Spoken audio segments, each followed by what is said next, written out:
Shalom Bapak Ibu dan Saudara sekalian, seluruh jemaat GBI Waru Cabang Malang yang diberkati oleh Tuhan. Saya bersyukur bisa mengajak Bapak Ibu dan Saudara kembali belajar firman Tuhan di akhir pekan pada hari ini. Dan hari ini saya rindu untuk mengajak Bapak Ibu dan Saudara belajar tentang melepas pengampunan, menerima kedamaian. Nats firman Tuhan diambil dari kitab Matius pasal yang kelima ayat 39. Tetapi aku berkata kepadamu, janganlah kamu melawan orang yang berbuat jahat kepadamu, melainkan siapapun yang menampar pipi kananmu, berilah juga kepadanya pipi kirimu. Bapak, Ibu, dan Saudara sekalian yang dikasihi oleh Tuhan, hukum yang diciptakan oleh manusia akan selalu dibangun demi keadilan dirinya sendiri dan juga orang yang lainnya. Mengapa demikian? Hal ini dilakukan supaya seseorang tidak semena-mena melakukan perbuatan-perbuatan jahat atau tercela kepada orang yang lainnya. Makanya kalau ada seseorang yang kedapatan melakukan kejahatan, maka sesuai hukum dia mendapatkan hukuman. Contohnya dalam waktu tertentu di dalam penjara sesuai undang-undang yang ada atau hukuman-hukuman yang lainnya. Namun sayangnya hukum yang diterapkan oleh manusia mengalami banyak penyimpangan. Alih-alih membela yang benar, banyak kasus menunjukkan bahwa yang salah malah dibenarkan. Mengapa hal ini bisa terjadi? Alasannya adalah karena ikatan dosa. Karena ketika manusia terikat dengan dosa, maka hidup seseorang itu dibutakan dari kebenaran. Bagaimana sikap orang percaya ketika dirinya menerima sebuah kejahatan?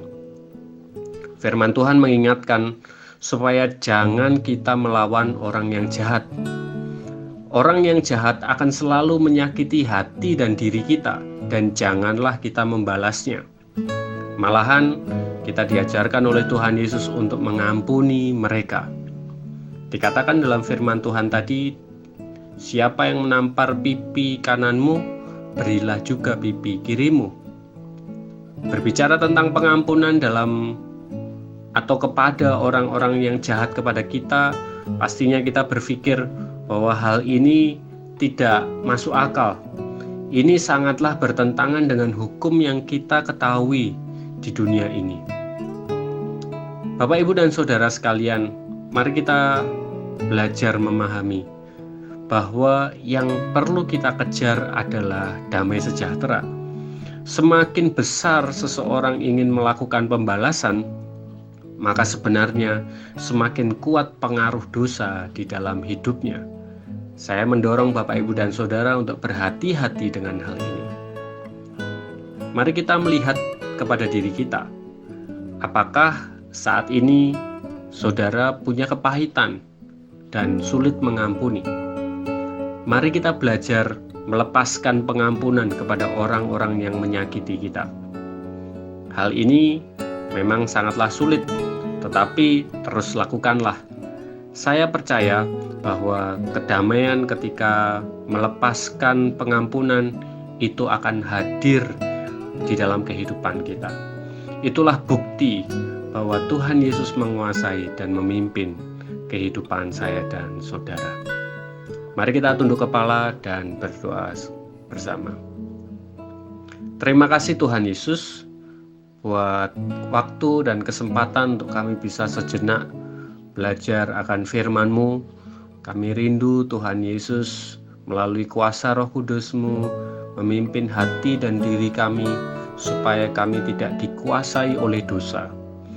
Dan ketika kami melihat bahwa ada orang-orang yang menyakiti hati dan diri kami mau untuk belajar melepaskan pengampunan. Karena kami tahu bahwa ketika kami bisa mengampuni, kami beroleh damai sejahtera yang daripada Tuhan, dan kami tidak ingin hidup di dalam dosa. Terima kasih Tuhan Yesus, kami serahkan seluruh kehidupan kami.